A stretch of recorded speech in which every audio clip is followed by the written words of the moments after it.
Assalamualaikum warahmatullahi wabarakatuh. Perkenalkan, nama saya Sumarni, NIM B1A1192202.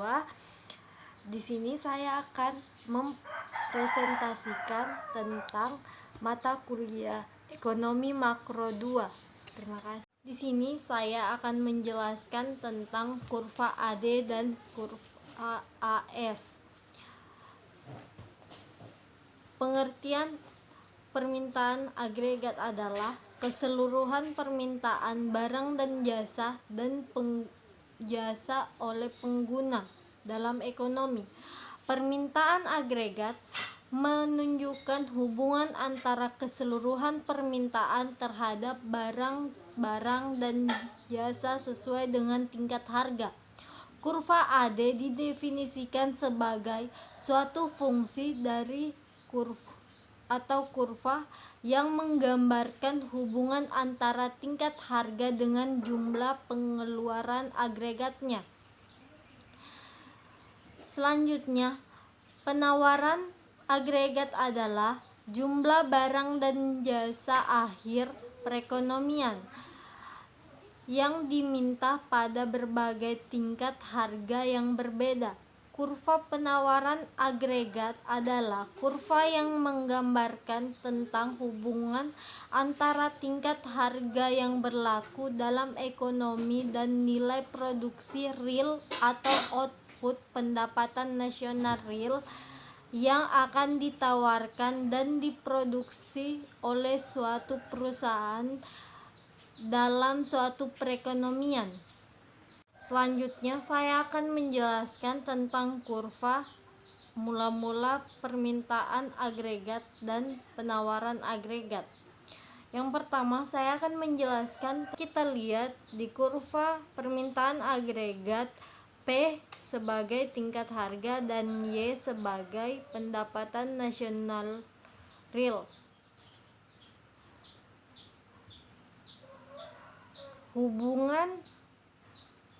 Hubungan antara jumlah semua output yang diminta konsumen atau pendapatan nasional real dan tingkat harga di situ sebagai AD. Selanjutnya, kurva penawaran agregat atau AS. Di sini dapat kita lihat hubungan antara jumlah semua output yang ditawarkan produsen atau pendapatan nasional real dan tingkat harga. Selanjutnya, pembentukan kurva AD dan AS. Kurva AD menunjukkan hubungan antara tingkat harga P dan jumlah barang dan jasa yang diminta Y. Digambarkan untuk nilai jumlah uang yang beredar atau kurva ini miring ke bawah. Semakin tinggi tingkat harga atau P, semakin rendah tingkat keseimbangan real atau MR, dan dikarenakan semakin rendah jumlah barang dan jasa yang diminta atau Y. Kurva AS memiliki positif pendekatan Keynes baru, menunjukkan bahwa harga-harga fleksibel dapat turun dan dapat naik. Dengan kata lain, tidak ada yang rigiditas harga,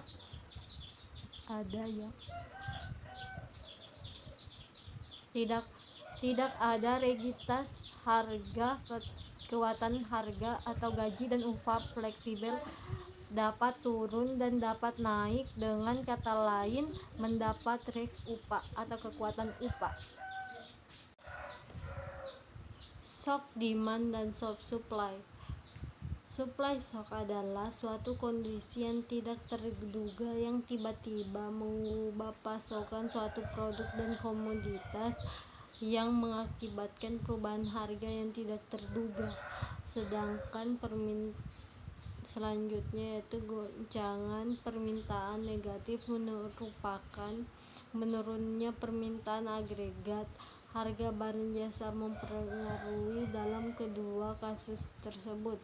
Ketika permintaan barang dan jasa meningkat, harga dan karena pergeseran kurva permintaan ke kanan. Yaitu contoh, fenomena ini mungkin bisa terjadi apabila durasi dari wabah ini berlangsung lama dan kian memburuk yang membuat global supply atau chain mata rantai jaringan produksi global terganggu. Implikasi dari adanya supply shock selain melemahnya ekonomi dari sisi penawaran agregat juga bisa memicu adanya stagflasi, di mana kondisi ini terjadi ketika kenaikan harga disertai penurunan produksi yang bisa terjadi membuat ekonomi sangat terpukul. Saat ini yang terjadi eksentrum terbesar dari jaringan produksi salah satunya adalah Cina. Tak hanya itu, Cina juga memproduksi barang modal bagi banyak negara di dunia. Oleh karena itu, terganggunya ekonomi Cina akan mengganggu global supply Cina yang membuat sebagian besar negara, tak terkecuali Indonesia yang mitra dengan besarnya, akan terseret dalam goncangan ekonomi. Fenomena ini dapat diilustrasikan dalam pendekatan ekonomi normatif melalui kurva penawaran agregat dan kurva Phillips dengan asumsi permintaan agregat saat ini dalam batas kondisi yang normal. Perubahan keseimbangan yang disebabkan oleh goncangan permintaan agregat pada figur 6 menunjukkan dampak pergeseran ke kanan dalam kurva permintaan agregat karena adanya goncangan permintaan positif, kenaikan jumlah uang beredar, dan kenaikan pengeluaran pemerintah dan kenaikan ekspor bersih, penurunan pajak, atau naiknya keseimbangan konsumen dan perusahaan untuk belanja untuk mereka lebih optimis. Figur tersebut menunjukkan perekonomian yang awalnya berada pada keseimbangan jangka panjang di titik 1, di mana kurva permintaan agregat awal AD1 berpotongan dengan kurva penawaran jangka pendek AS1. Perekonomian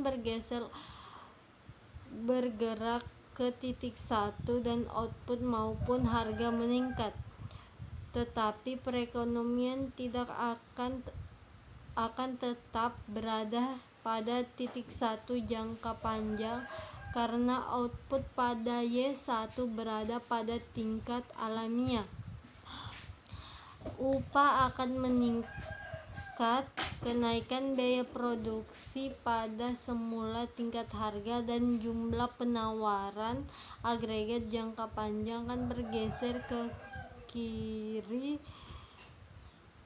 ke AS2, di mana perekonomian akan tetap berada. Dengan demikiannya, perekonomian keseimbangan menggambarkan kurva permintaan jangka panjang LRAS pada YN. Perubahan keseimbangan yang disebabkan oleh goncangan penawaran agregat.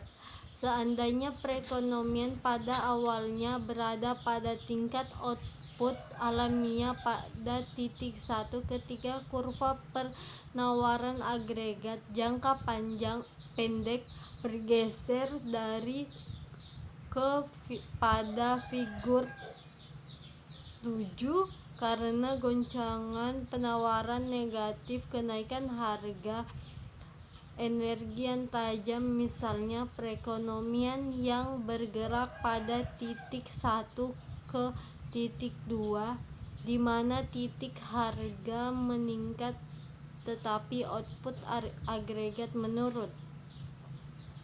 Keadaan dari harga yang meningkat tetapi output agregat menurun signifikan Meskipun pergeseran ke kiri dalam kurva penawaran agregat jangka pendek pada awalnya menaikkan tingkat harga dan menurunkan output, pada akhir adalah bahwa tingkat harga dan output tidak berubah.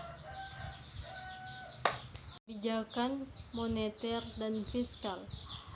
Jika hal ini benar-benar terjadi pada perekonomian saat pandemi, Indonesia harus melanjutkan ekspansi dengan menggunakan beberapa instrumen kebijakan moneter dan fiskal untuk dapat meredahkan fenomena supply shock saat menstimulus perekonomian ke arah kondisi yang lebih baik, sebagaimana dapat diilustrasikan melalui pendekatan kurva permintaan dan penawaran agregat dalam beberapa skenario intervensi kebijakan pada saat yang bisa dilakukan.